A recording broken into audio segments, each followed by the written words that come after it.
What is up, everybody? It is AJ here, and in today's video, I'm going to tell you the top 5 things you need to know about the newly announced Surface Pro 9.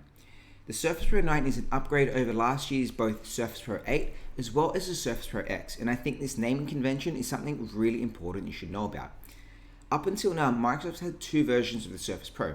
You had the Surface Pro 8 that was running the traditional Intel-based architecture, and then the Surface Pro X that was running an ARM processor inside of it. It looks like moving forward, Microsoft is going to bring both the Intel-based as well as the ARM-based architecture under the same name as Surface Pro. The change in naming convention is really important because as amazing as the ARM processor is, there are a few limitations and app compatibility issues with Windows and ARM processors.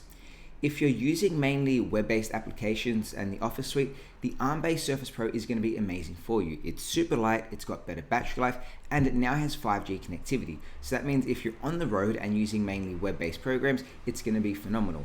But if you need programs that use traditional Intel processing or a lot of graphics capability, it may have some capability or compatibility issues with those programs, and you might want to stick to the Intel variant. So when you are looking at buying a Surface Pro, make sure you pick the processor that's right for you. Of course, when I get my hands on the ARM version, I'm going to put it through a whole bunch of benchmarks and testing and see how far the app compatibility has come to see if it's a viable option now over the Intel version as well. So if you're interested in seeing that video, make sure you hit that subscribe button so you don't miss it when it comes out. The second thing you should know about the Surface Pro 9 is that there are a few subtle differences between the commercial and the retail version of the SKUs. The retail version ships with Windows 11 Home, whereas the commercial version, you have the choice of either Windows 10 or Windows 11, and the commercial version always ships with the Pro version, so Windows 11 or Windows 10 Pro. The other thing is that the commercial version gets a better warranty out of the box, meaning you get things like next day business delivery to make sure that if your device is broken down, you have a faster warranty replacement to keep your business up and running. And the third biggest difference between commercial and consumer is actually the processors inside of them. They both have Intel i5 and i7 processors, but the commercial version gets a slightly faster version compared to the consumer counterpart. It's nothing groundbreaking, but if you're wanting the most bang for buck, the commercial version does give you that slightly higher clocked Intel version of the i5 and the i7. Cellular connectivity is another interesting area of the Surface Pro 9 that I think you need to be aware of. I love my Surface Pro 8 with 4G because I turn it on, it connects to the internet straight away, and I'm ready to work. The Surface Pro 9, the ARM version that is, actually ships with 5G, which is an upgrade over the Surface Pro 8. But if you're wanting an Intel version with cellular connectivity, right now you're out of luck. The Surface Pro 9 with Intel only ships in a Wi-Fi variant, meaning that if you want Intel and cellular connectivity, you still need to go for the Surface Pro 8. Now, I love my Surface Pro 8 and I think it's an awesome device, but it would have been great if we could get the Surface Pro 9 with the newer processors along with that 4G or even 5G connectivity. So if you're wanting the latest and greatest Surface Pro with connectivity, you're going to have to go for the ARM version.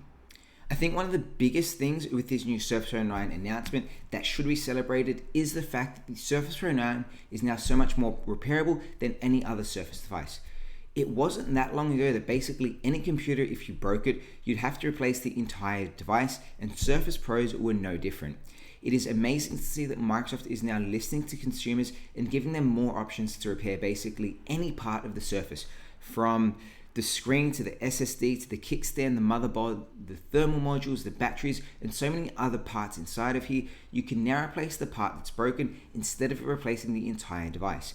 I think repairability is the right way to go, and I can't wait to actually see how this is put in practice for the consumers and commercial customers out there.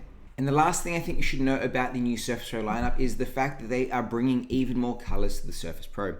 Surface has always had a range of different colors for the keyboard and the type covers to help you show your personality through your device. There are 4 different colors that you can get in the Surface Pro lineup now, but again, that's only in the Intel processors. If you're wanting to get the SQ3 or the ARM version, you're stuck with Platinum. I personally think that's okay because you can still swap out any keyboard to match and accessorize with those colors, but I think the color option is really quite cool because it lets you reflect your personality in your computer. I'm not sure which color I'm going to go for, but you'll see when I get my next device. Of course, when I get my hands on these new Surface Pro devices, both the Intel and the ARM version, I'm going to be doing much more comprehensive breakdowns, benchmarks, and testings of those computers. So if you are interested in seeing those videos, make sure you subscribe so you don't miss when they drop. If you like this video, let me know by giving it a thumbs up, and of course, if you want to supercharge the ways your computer, hit that subscribe button as well. Thanks for watching, and we'll see you next time. Bye.